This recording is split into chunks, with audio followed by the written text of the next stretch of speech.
Sounds being.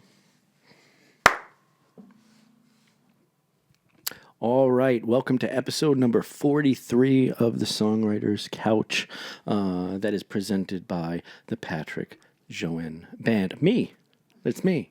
That's me. Welcome all to the show. We want to thank everyone for watching the show. If you have a moment, please go down and subscribe, like, do all that sort of stuff. My headphones are super loud as I'm blowing out my eardrums. But I just turned those down. But thank you all for watching, for listening. Thank you to all our former guests and our sponsors as well. We're always looking for new sponsors, so if you got something out there, a product you want to get out to the people, especially if it's music related, we'd love to have you as part of the team here. So on today's show, we've got singer, right? Yeah. Songwriter, and balloon animal veterinarian, Mr. Jason Being. Welcome to the show, Jason. Glad to be here. Thanks so much for having me. All right.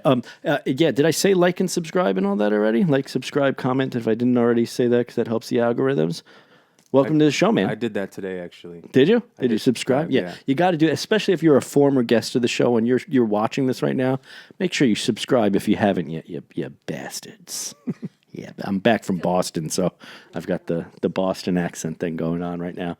But welcome to the show, man. Good to see you. Good to see you, man. Yeah. Thank you. So why don't you tell the people, why don't you cut to that camera there, Ali, and tell the people at home where they can find your songs and your work. I'm on Spotify, so you can go there, Apple Music, Amazon Music, pretty much all the streaming platforms.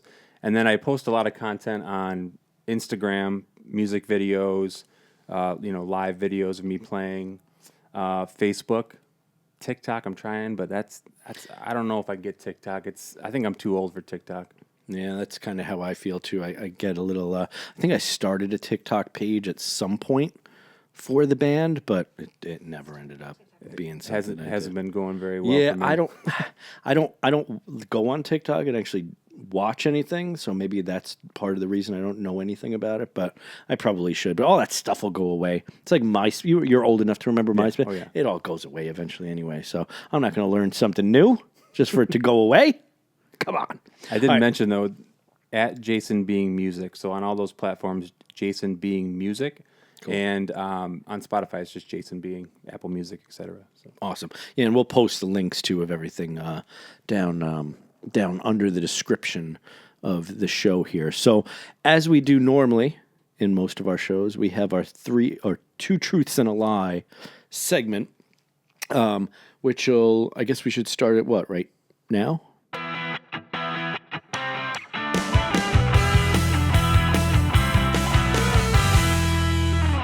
And we're back, Jason.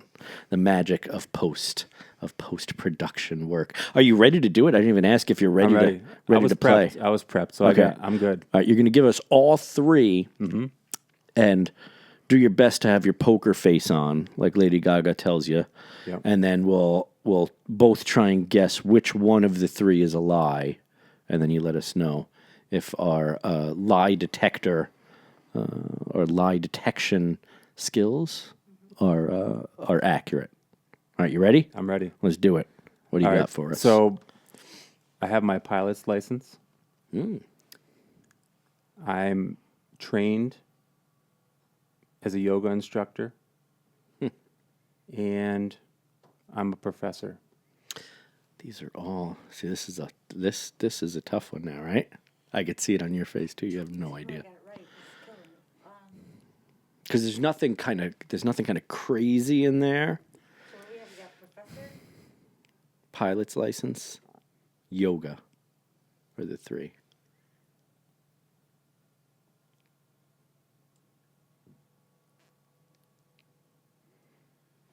I don't know. I'm gonna go yoga instructor is the lie. Damn it! Then I'm gonna go professor. I'm gonna go. Yeah, not Marianne. Are you too young to get that joke? Those are your final answers? Professor Mary. Are those your final answers? You want to lifeline? Call a friend? No? Call my wife, see what... Would she know? Would she know which one? Yeah, she would. Okay. Know. Yeah, no. You guys are both wrong. I actually don't have a pilot's license, but I am a trained yoga instructor, and I I wouldn't say I am a professor, but I have a spot at the U of R where I teach, and I haven't taught in a few years, but I teach a class there. What kind of material? It's in the biomedical engineering department. Wow. And it's on bioprocess engineering, which is what I do for my day job when I'm not making music. So That's awesome. it was fun. I had to quit it because it was kind of like taking up too much time. COVID happened. Remote learning was kind of challenging. Going to the university with a mask on and having to teach for an hour was tough. So I took a break, but they welcomed me back this year, and I didn't accept it, but I think I will at some point in the future. Yeah. That whole COVID remote learning thing was tough. I mean, even we'll get to that in a second. But I had kids at home. Were your kids in school? No, at all during that whole point. No, I actually homeschool my kids, so they were in a hybrid like homeschooling and program learning before that, and then COVID hit, and it wasn't really a big deal because they took online courses. So that's kind of a good thing because then you were kind of prepared for what was happening. It wasn't as big of a shock. Yeah. So it was like all of a sudden, I normally, I'm not going out to an office or anything, so I'm usually home. But like, man, having everyone in the house during that was a little bit challenging. But what's funny about the pilot license lie thing is, I was originally, at least a couple of years ago, going to get my pilot's license because we went to some air show and you could get some weird and strange noises. Okay. I was going to get my pilot's license because we went to an air show with a good friend of mine, and they were offering some free class where you could go up, you fly, you probably just hold the steering wheel or whatever for a few minutes, and then you land, or maybe you land and they help you. But Allie had no interest in me trying to do that. She's like, you're not getting in a little plane. And I think it was right during COVID too. She was like, you're going to leave me alone here with all these kids if something happens to you.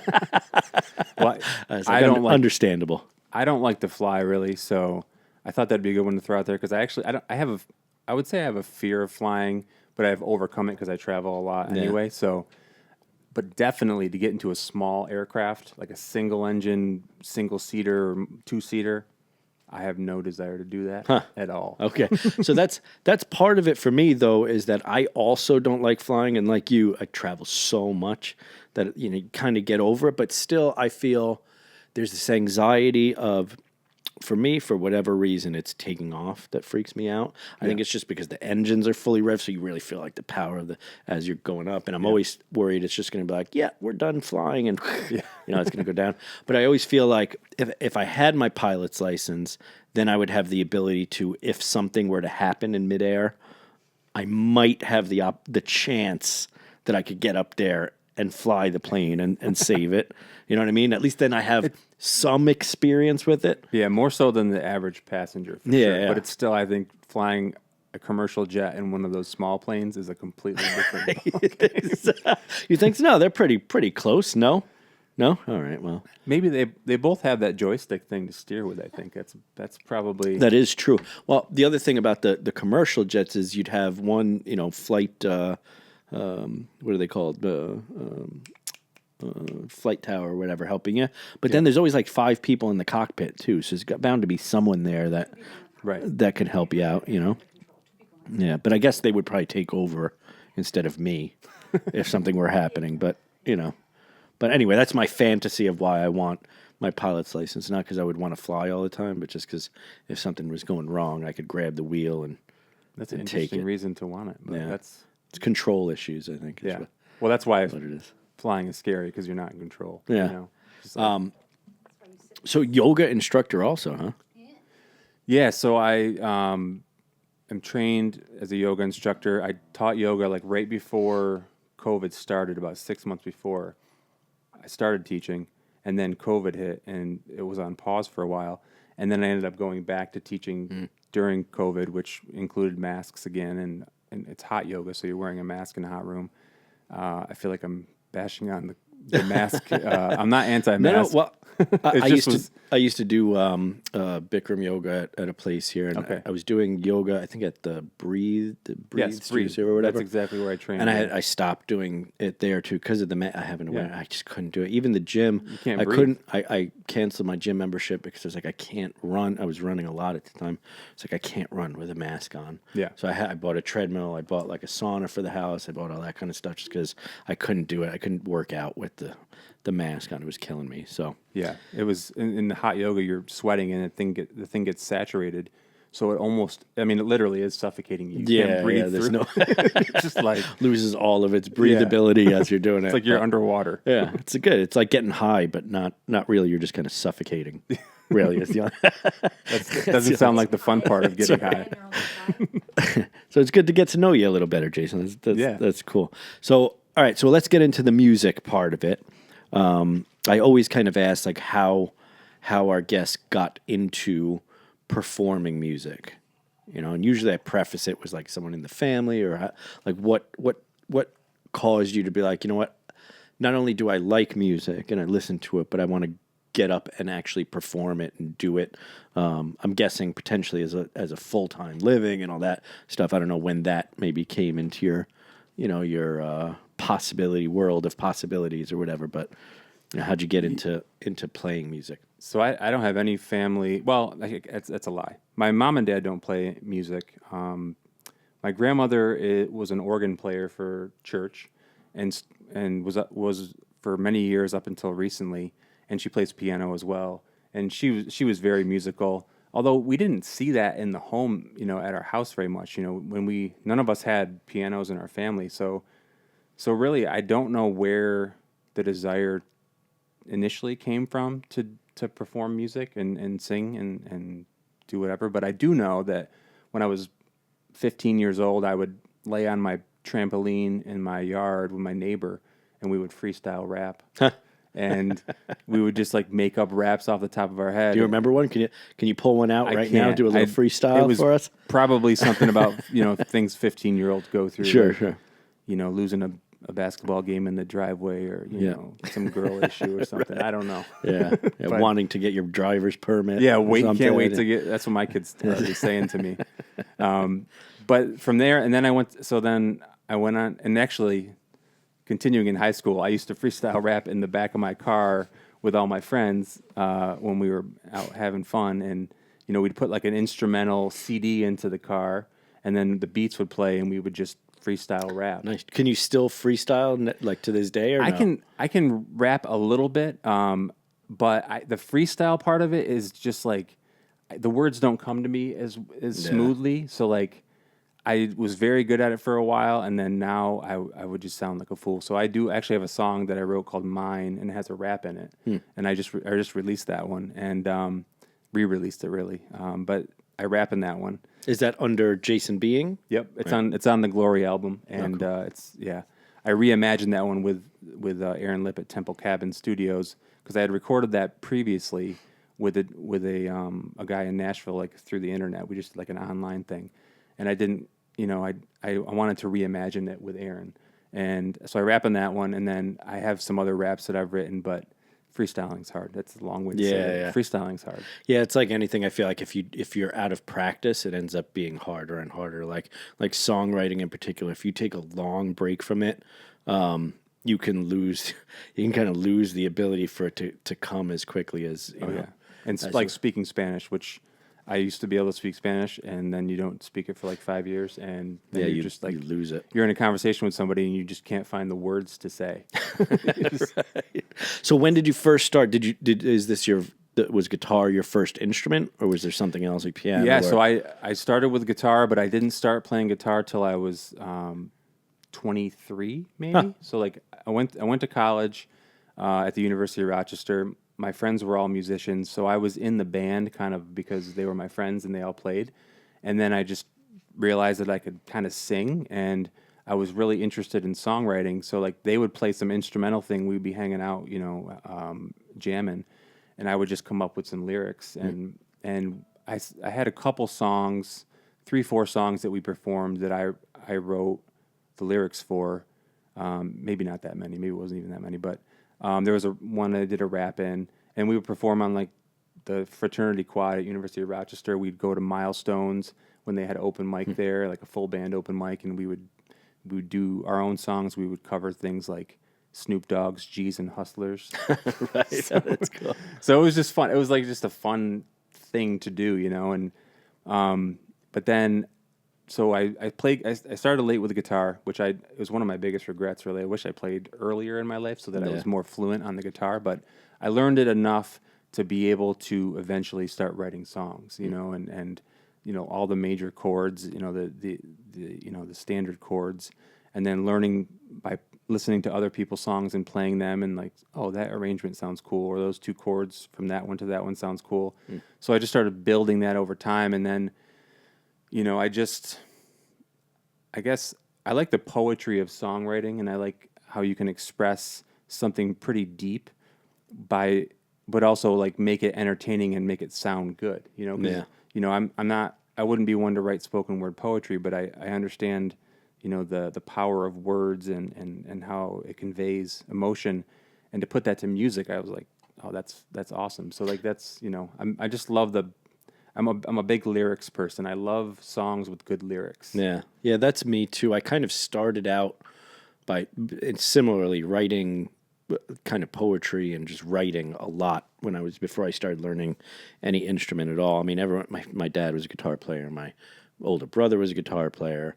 Like a lot of music stuff in my family, but I started out writing poetry. I'm very same thing, like lyrically driven is how my songwriting was, and I the same reason.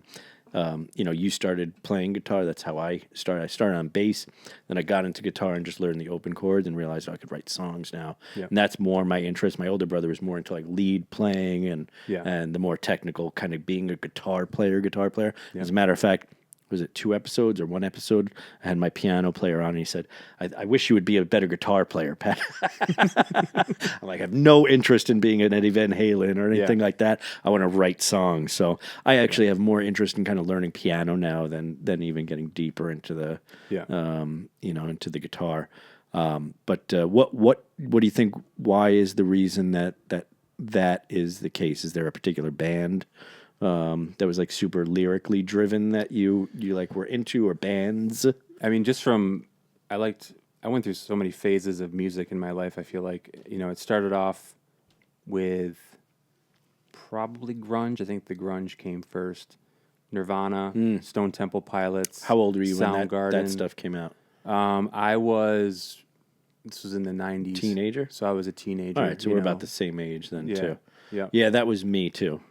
I mean, those bands have good lyrics, and they rock, you know. What were you listening to before that? Were you listening to like what your parents were listening to, or? Yeah, like my mom would play a lot of like 70s rock, like and some R&B and soul. Like she liked the Doobie Brothers and Earth, Wind and Fire. My dad was a big country fan, which I never was a huge fan of country growing up. But there were some songs that really stuck with me, even in the country genre, like some Garth Brooks songs with some cool lyrics like Thunder Rolls. And there's a song I actually just started covering by, what's his name? It's called Time Marches On. Tracy Lawrence, I think his name is. But it's like, you know, Time Marches On. I'm not going to be able to sing it here, but it's a cool song, but it's just about life and how time goes by and people change. Like you have your brother and sister and your kids, and you guys are, you know, carefree, and then it goes to all right, now we're older and brother's smoking dope and the sister's trying out new things, and then it goes to like, you know, mom's a or sister's a grandma and dad's dead, and I don't know, it just goes to this progression of life that was like such a cool story to tell, and that song stuck with me for years, and I feel like in a weird way, that song influenced so much of my writing, which is like I'm just realizing that this now, like 20-something years later, or even 30 years later, I'm like, wow, yeah, that's a really sad song, but it's like, you know, it's not overly sad in the way that you know, it's like slow and sad, but it's like sad because lyrically it's sad. Yeah. But the music itself is not super sad. But anyway, that's I find myself in that same boat, and I wonder if that also has something to do with you liking hip hop too, like rap and Yeah. that, because there's definitely storytelling. Like I remember one of my favorite kind of songwriting exercises, I guess, that someone had done was Nas. I forget the name of the song, where he does it. He tells the story, but he tells it all in reverse. I forget what the name of the song is. Yeah, look it up for me if you would. But he starts the story out at the end. I think the guy gets shot or something, and then he tells it backwards. It's such an interesting that's cool. thing. What was it called? Rewind. Rewind. Yeah. But there's a lot of stuff like that. Like I grew up. My dad was a musician, so he liked a lot of the '70s rock, like Jimi Hendrix and all that. I feel like what's happened now, though, rock music has turned into a weird, like there's not a lot of lyricality to new rock music, if that makes sense, right? And I don't know if maybe I'm just not listening to the right bands. I feel like it's become more about the melodies of it, almost like pop music, where it doesn't matter what they're saying. Yeah. It's just as long as it's heavy or it's whatever. And I feel like country music has taken that on, because I get told with our original stuff a lot of times, like, oh, it's like, it's almost like country music, because I'm telling stories in the song, but I never listened to any country music growing up. Like I grew up in Queens, there wasn't a lot of like country music fans there, But I'm in the same boat of like writing stories. Like when you write a song, are you writing it from, like, you have a story already planned out, or are you writing from, okay, I came up with this piece of music, now I'm going to write lyrics to it? It kind of comes together at the same time for me. It's I usually have a concept of what I want to write about, and then start playing stuff on the guitar, and then see how I could fit something lyrically into that would tell the story. And be interesting also at the same time, vocally and musically. So most of the time it's like that. But what I do is I really, at any given time, I have multiple ideas that I'm working on, and I just let them marinate, over time. There's no rush to my songwriting process. It's like, pick up a guitar, play this chord progression that I was working on, think about how the lyrics would sound over it. Usually it's just like nonsense, like, humming along or making up some words with some intonations that I like.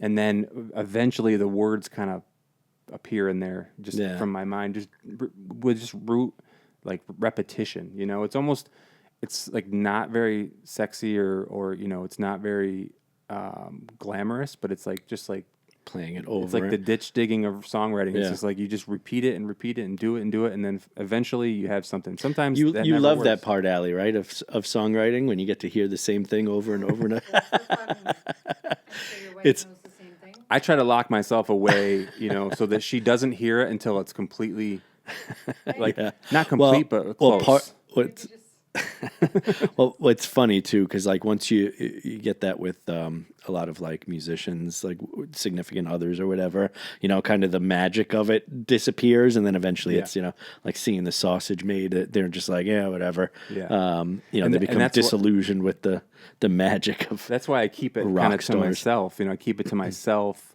until I'm like ready to share it with her. And she's my biggest fan and my biggest critic. And I usually know if I have a good song when I go to her, and she ends up crying, because I do write a lot of my songs are sad, or they're about something in our life that's happening that she can relate directly to. So like when I feel like I've nailed that, like, she ends up hearing it and then she'll cry.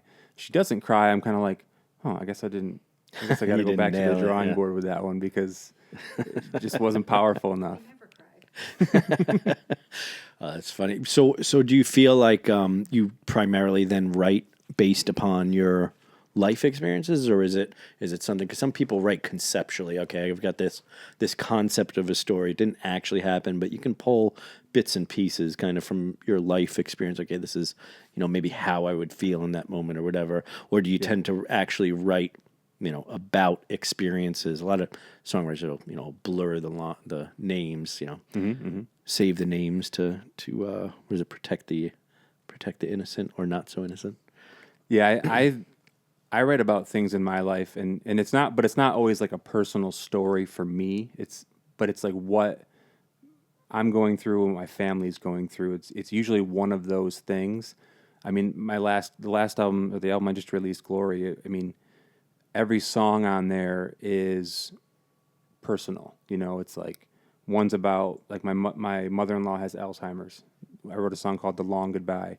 There's a song called "Bleeding" that talks about, you know, not getting your needs met. You know, and that was a personal song. And then I wrote a song called "Blood Lost," which was about growing up out in Sodus and getting in fights and having, you know, teenage pregnancy. And Rivers is about death. And, you know, I like to, for me, writing has got to be emotional. Like it's got to be, and normally it's like the hard emotions, not like happy. I'm not a pop songwriter. Yeah, I don't know how to write happy songs really. I've written a couple, maybe more upbeat ones, but usually there's some theme that's a little melancholy. I think that maybe I wonder if that comes from that grunge era too, because that tends to be how I write too. And even if I write a more upbeat song, it's usually got some dark things to it, or it's more like rock and roll, like drink whiskey and get, you know, start trouble and that sort of thing. Yeah. But I've written some story stuff. I've like tried to expand my songwriting too. Like I have a song called Willie Carter Sharp. It's about a woman back in the 1920s during Prohibition that basically she was part of a group of kind of bootleggers in Virginia. Mm-hmm. So Willie Carter Sharp, basically she was part of a group of they were called rum runners, and they would bootleg, you know, whiskey and whatever rum during Prohibition. But then they would soup up their cars to be able to get away from the cops if they were being chased. So that's how like stock car racing and all that happened. Mm-hmm. But there's one particular woman, Willie Carter Sharp. There's only I think 2 pictures if you Google her online. Not the most demure young woman from the looks from the looks point of view, but you know, she's part of the reason why you know, why people were able to get alcohol during that time. So I felt like she needed a song written about her. So I didn't know much about her. Did a little bit of research on her. She's one of the first people that came. That had a grill. So when she finally got arrested, she showed up to court and she had encrusted diamonds in the front of her teeth. So kind of a crazy story. But it was an exercise in like writing about like a historical figure. Kind of like who did that? Billy Joel did it with Billy the Kid. Mm-hmm. He wrote a song about that. I find like those kind of exercises fun too, because I'm in the same camp as you. Like I usually write from some form of emotional experience or way I'm feeling at a particular time, or an actual experience that happened. But sometimes I throw myself like exercises kind of to do to make it interesting. And one of the things that spurred that was I heard about when the Beatles, I think when they were doing either Sgt. Pepper, one of those, I think it was Sgt. Pepper, when they first got into the studio, what was happening, like Paul and John were writing stuff separately. And they would come into the studio, and I forget who the producer was because I don't remember the album, but was telling them, okay, let's take 2 pieces of songs that shouldn't be together, and let's make them be a full song. Mm-hmm. So what do you, is that still recording? Okay. So maybe we should... We only have 5 minutes left anyway, so just keep going. Okay. I wonder what's going on there. Strange technical difficulties. Just switch. Just don't talk over each other. I know. I'll put the technical difficulty. Oh, you still got the other camera available though? Keep going. All right. Speaking about the sausage being made, huh? But yeah, I always found that very interesting. Like trying to get. You know, do exercise. You ever do that to yourself? Like put yourself in a situation that you haven't songwriting wise, and I haven't. And tested? I should. You know, I think the reason I probably haven't is because for me, songwriting is cathartic. You know, and it's just like an escape and a release. And I've always tried to make sure that I don't make it too serious and like put too much pressure on myself, you know. But I do like that idea of taking a historical figure and writing about that, or a historical event. I think that's very cool. And even if it's just a song you write and that you don't do anything with, but you have that exercise, and maybe it would rewire my brain in some way that I don't write sad songs as much. Yeah. At least like 3/4 of the time. No, it doesn't work. You still end up writing it. But one of the other things, there's some rap song that also did an exercise with like the alphabet, you know. I think every rhyme should start with A, and it would be an A rhyme with an A. Then the next line would be a B rhyme with a B at the, you know, and it's interesting to put yourself into that type of box though, and still write something that can make someone cry. Yeah. You know what I mean? It kind of pushes your muscles out a little bit on your songwriting and makes you think about how you're writing, I feel like, a little bit more. So yeah, I like that idea. It's definitely a cool idea. Something I need to try, because you got to mix it up, you know, you got to change it up, and to keep it interesting, to stay excited about it, to stay, you know, motivated to do it. But yeah, I feel like for me, songwriting, like I said, is cathartic, and you kind of want it to come organically. Yeah, if I'm feeling something, if we're going through something like my wife's mother having Alzheimer's, like there was a lot of emotion. I could see her struggling really bad with that, and then, you know, it was like a way to process all those emotions, you know, and I don't know. I feel like I probably learned to express my emotions through song before I learned to express them through like words, you know, because in my family, when I grew up, we didn't really talk about our emotions a ton, you know. It was kind of like, I don't know, everyone was happy. I mean, not everyone was happy all the time, but like we just didn't I get have what you're open saying. dialogue about like, I'm mad at you for this and that, or I'm sad now because such and such happened. Like it wasn't a thing that we talked about. And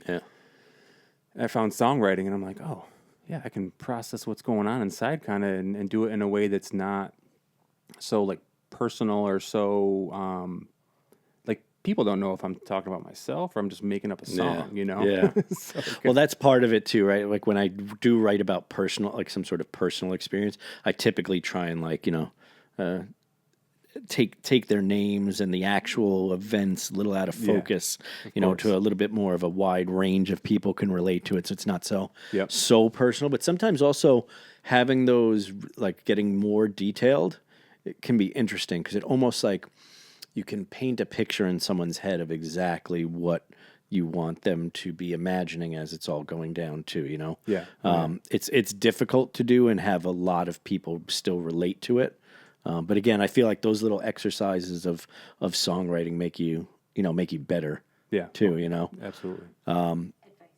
Yeah. So I guess last thing is we experience all these technical difficulties, and we'll hope that doesn't help.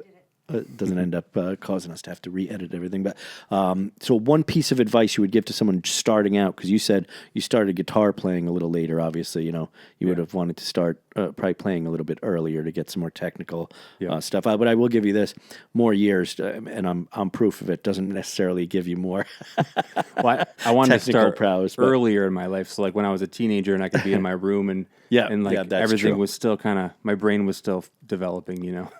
It would have developed around the guitar maybe. Yeah. So. But what other piece of advice, I guess, for songwriters in particular, if they were just starting out, would you give? I mean, just do it, you know, get started, and don't let anything hold you back. Don't let, you know, if you think you're going to sound weird, or if you're not, just, there's no rule. Like, there are no rules. Get started, write stuff down, mess around on the guitar, play it over and over a million times, like I said I do, you know, and just let it be. Let it be what it is, you know, like That's a good song title. Let the universe create it with you, you know, like whatever. It's like if it was all around the universe, it would be. There's a lot of Beatles references in this That's right. podcast. Yeah, we're getting all Beatles-esque here. I'm normally my dad's super into the Beatles. I mean, I like the Beatles too. Obviously, I think from a songwriting point of view, they're a great like band to study. And I'm sure they've influenced me without me even knowing it because there's so many good Beatles songs. Yeah, and something you said at the beginning of the podcast too that was what I feel is I don't know if it's necessarily a good piece of advice, but I guess like a goal for your songwriting would be to, because usually songs in general, you're around the 3 to 3.5 minute, give or take, 3 to 4 minutes, right? Time frame. Being able to squeeze an entire story in lyrics that can rhyme for the most part, or usually do rhyme, and then have a structure where there's also a chorus that sends home the whole point of the song multiple times. So you're losing even more time to tell your story by just repeating this chorus. I think is a very, as you get older and you're more seasoned songwriter, you tend to forget how difficult it is to actually do that successfully. Yeah. And I'm always in awe when I have songwriters on here and I get to talk to people. After a while, it feels like you take it for granted that you can do it. And you said your wife's a very big cheerleader kind of for you. But the open mics are fun because you go out and you see younger songwriters and they'll see you perform something, but that was unbelievable. I can't believe that's your song. And you tend to forget that it's a skill that takes building up, to write something complex and emotional and be able to tell a story that a lot of people are going to relate to. And it's almost an impossible thing to do. And you forget that as you write a bunch of songs, Yeah. So I just want to say, like, from my point of view, I'm in awe at your songwriting as well, because to do it, I just think it's a skill that not many people can get and do right. And I think you do it right. I appreciate that. Yeah. And so, yeah, let's before we lose another camera. I think we're down to one at this point, or two. But don't forget to like, subscribe down there maybe, or I'll put it up here or something because we're on a 2-shot, whatever it is. Like and subscribe. Thank you to our sponsors, of course. Thank you, Jason, for being on the show. And before we go, though, tell them again one more time where they can find your music and all that stuff to that camera. Spotify, Apple Music, Amazon Music, anywhere you stream music, check out Jason Being. And then on the social media side, Instagram, Facebook, and like I said, kind of TikTok. But I make music videos. I post lyric videos. I do a lot with music on there. So check it out. I think you'll find something that you like. Awesome. Well, Jason, thank you so much for having me. Thanks for being on the show. It was a pleasure. I appreciate it. It was Thank awesome. you all for watching and listening, and tell him bye, Jason. Peace. Later.